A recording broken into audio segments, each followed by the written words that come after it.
Gusto nyo ba na magkaroon ng ganitong aquarium na merong buhay na halaman at mga isda? Pues, guys, panoorin nyo po itong aking step by step na gagawin at ituturo ko sa inyo. Una, kailangan natin ng aqua soil at seed. Kaya bumili ako sa online. So, ito na siya. Dumating na siya, guys. Spread lang natin siya sa aquarium. And then, next step niyan ay lalagyan natin ng tubig. Kailangan natin basain.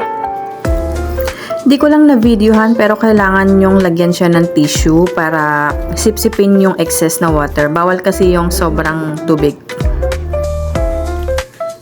Siyempre, kailangan natin ng water plant seed. Ang in-order ko ay mini leaf. Ito siya, yan. I-spread nyo lang siya sa loob ng aquarium. Sa ibabaw lang mismo ng aqua soil. Ayan, spread.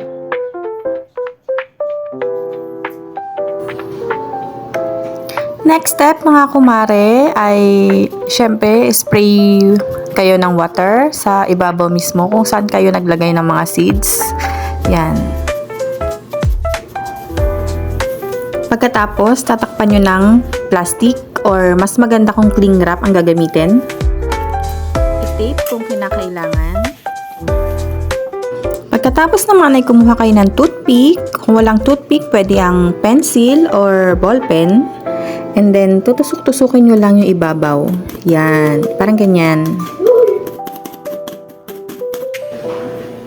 Nilagay ko siya sa taas para direct sa sunlight. Ayan. Gumawa rin pala ako ng isa pang aquarium.